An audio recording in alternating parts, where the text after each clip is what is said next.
Magandang umaga po sa inyong lahat.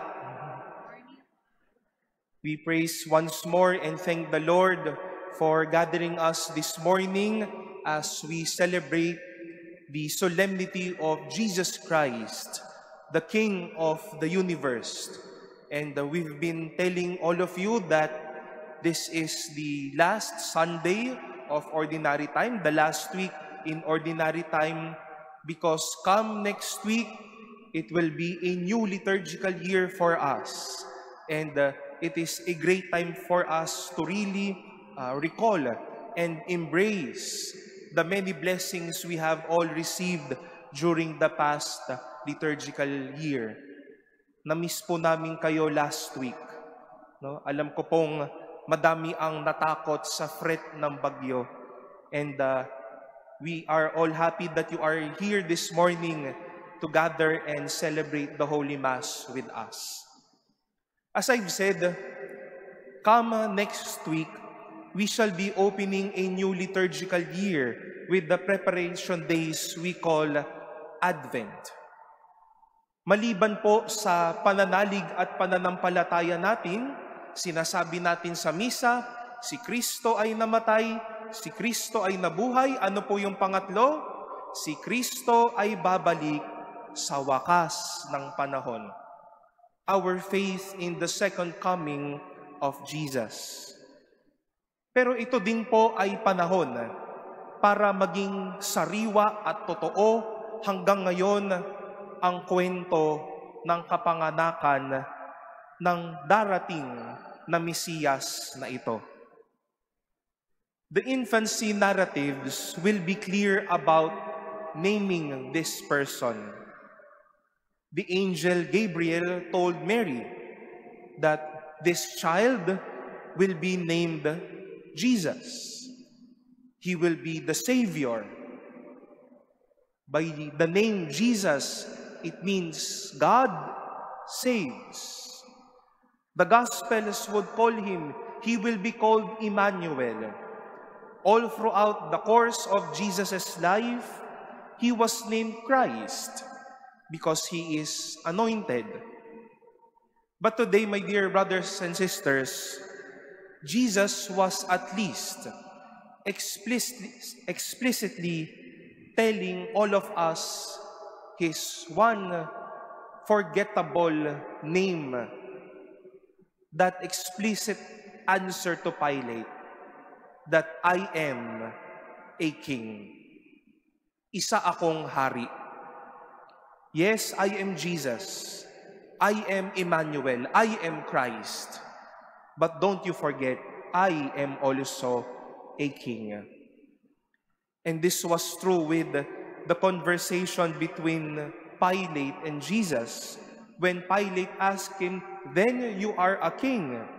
And Jesus answered, "You say that I am a king." But we don't forget, hopefully, the answer of Jesus.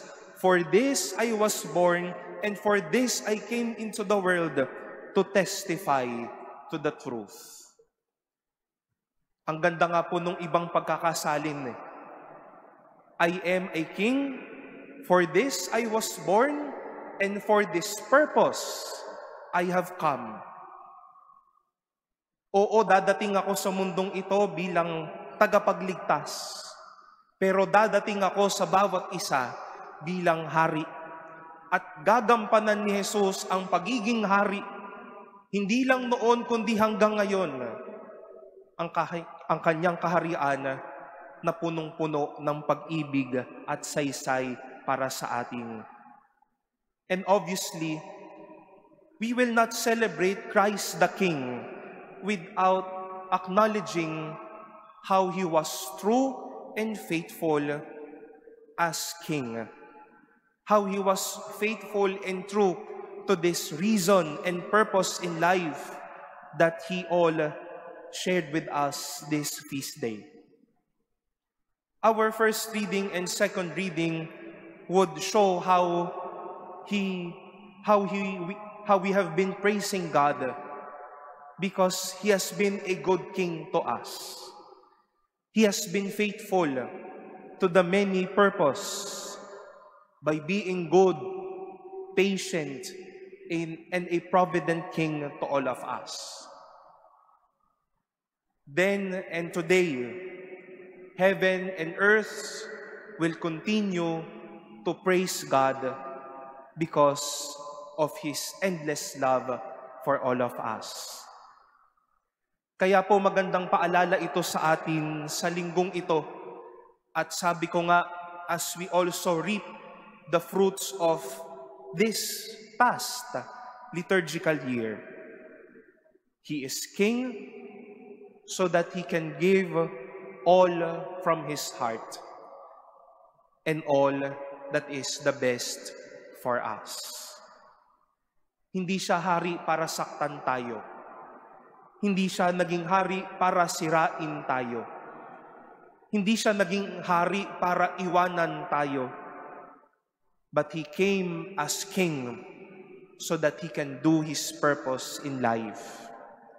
To save us, to serve us, to offer what is best for us, and to bless us in our lives. Magandang inspirasyon po ang pagkahari ni Jesus mulit-muli sa buhay natin bilang mga sumusunod sa Kanya. Niyakap niya ang layunin niya bilang hari para mas mahalin at alagaan tayo. At magandang paalalahanan natin ang ating sarili upang yakapin din natin ang mga dahilan, ang mga layunin bakit tayo ipinanganak sa mundong ito. If Jesus knew very well His purpose, we all know as well, hopefully, why we are all here. Why you were born on your birthday. Why, again, are we all here? Yes, to be a king, to achieve something in life, to be the best in life, to be at rank at everyone, to be number one, to be good, to be the best, to be the excellent. But we let these experiences be ways. How can we love everyone more and more? Mga minamahal na kapatid, para kay Jesus, hindi lamang po pangalan ang pagiging hari. Naging hari siya para maging makulay ang buhay natin at para ibigay ang lahat para sa atin. He was no king that will harm us. He was no king that will forget us. But He was King, and He is always King, so that He can be faithful to His why, to His reason, to His purpose in this life.